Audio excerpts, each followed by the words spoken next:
Terve. No niin, te olette lähes ajelulle. Joo. Mihin kauas olette menossa? Aateltiin lähteä tuonne Ylikiimingin tietä ja varmaan Koittelin koski. Sitten en tiedä mihin siitä. Joo. Joo. Nyt on kyllä hyvä ilma, että on vähän pilviä, ei ole liian kuuma. Joo. Kyllä se tässä tuntuu aika kuumalta nämäkin kamat täällä.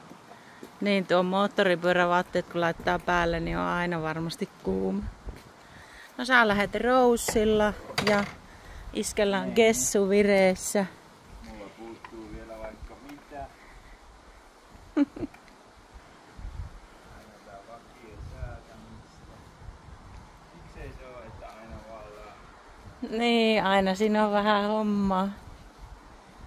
Pyörät on ainakin ihan hyvän näköiset edelleen.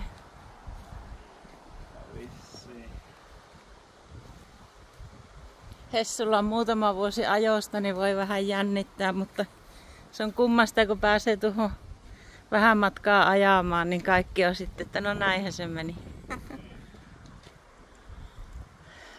Alkaa se siitä lähes sitten luonnistumaan. Niin, mä laitoin teille vesipullot pakasteeseen, niin mäpä käyn hakkeen ne.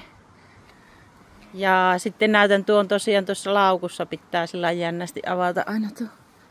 No niin, moi!